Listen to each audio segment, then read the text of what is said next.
What's going on, guys? It's Greg here, aka NYPrepper. It is Monday, July 25th, 2022, and I have some breaking news to share with you guys. I wanted to give you an update on the La Nina. And so the La Nina continues to strengthen, and the NOAA has increased their probability of a La Nina returning in the fall and winter, and they expect the La Nina to strengthen as we get into fall and winter, and they've raised the chances of the La Nina lingering through 2023, early 2023. And you can see in this loop here the sea surface temperatures along the equatorial Pacific. And this loop is from the last 2 months or so. And you can see over here in the equatorial Pacific, you can see this blue stripe beginning to emerge, and that's below average sea surface temperatures. Okay, so the blue colors represent below average sea surface temperatures. And as you can see, since May, this blue stripe along the equatorial Pacific has been growing. And so that represents the La Nina strengthening. And why does this matter? Well, when there's a La Nina, that typically favors more landfalling hurricanes in the eastern United States, and also it favors very strong northern hemisphere winters. If you go back to 2010 and 2011, there were absolutely massive winters in North America and Europe those years. And I think one of those years, I believe it was 2010, there was a massive blizzard in London, and it buried the airport there with like 2 feet of snow, which is really unusual for London. But looks like the La Nina continues to strengthen and deepen, and it's going to linger all the way through early 2023. And so, what that means is you need to be prepared for this winter to be below average in terms of temperatures. Okay, it's going to be a cold winter, it's going to be a lot more snow. So, make sure you're prepared for that, especially if you live along the eastern seaboard.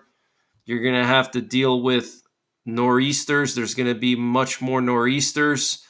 If you live in the Midwest, you're going to have to deal with more Arctic air outbreaks. Okay. Remember what happened in Texas when there was that polar vortex and people froze to death in their homes? You don't want to be in that type of a situation where you lose power in the middle of an Arctic outbreak and you have no way of staying warm. So make sure you have all winter gear and preps before winter starts. Okay, now's a great time to start thinking about your winter preps and winter gear. I always tell people the number one prep that you should have for wintertime is good outerwear. If you have good outerwear and good clothes and good boots, it minimizes the need for sleeping bags and alternate heat sources, okay? Because your outerwear becomes your shelter and will basically keep you alive if you lose power in the middle of winter. But you also want to think about alternate heat sources. If your power does go out, how are you going to keep your house warm? How are you going to keep your dwelling warm? And also think about having at least one sleeping bag for each person in your family, and also one wool blanket for everyone in your family. The wool blanket is a no-brainer. They're really cheap and they could save your life. But want to just share the detailed information here from the NOAA. So this is their weekly summary of the La Nina and the ENSO. ENSO is El Nino Southern Oscillation. It says here La Nina is favored to continue through 2022, with the odds for La Nina decreasing into the northern hemisphere late summer.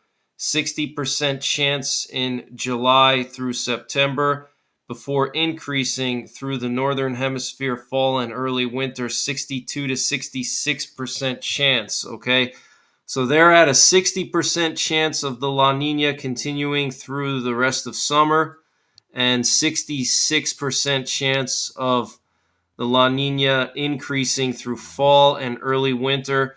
And just a few weeks ago, they had these odds a few percent lower. They had it at like 55%.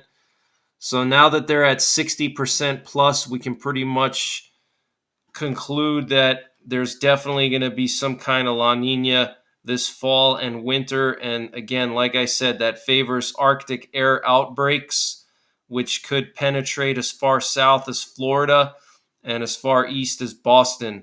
Okay, so no one is safe from those Arctic air outbreaks and massive blizzards along the eastern seaboard, and also more landfalling hurricanes.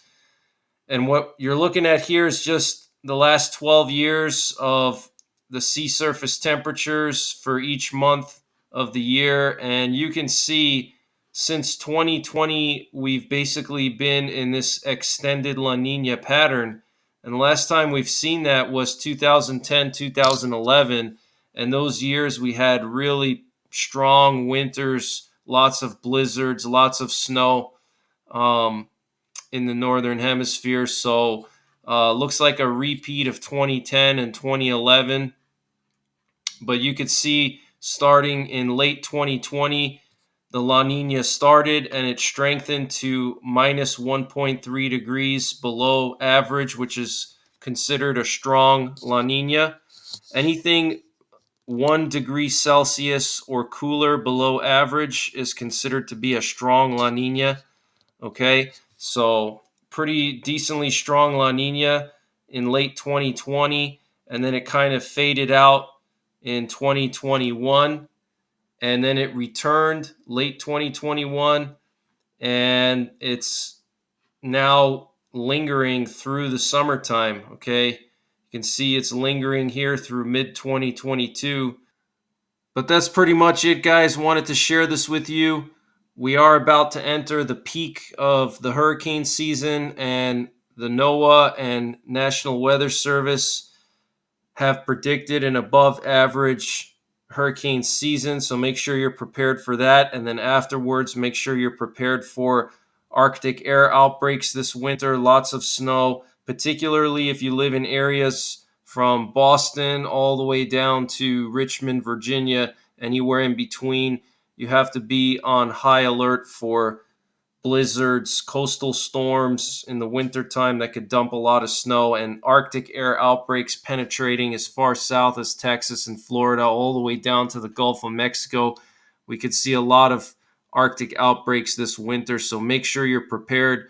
That's all I got for now. Take care, God bless, and don't forget the 3 Ps: prepare, practice, and persevere.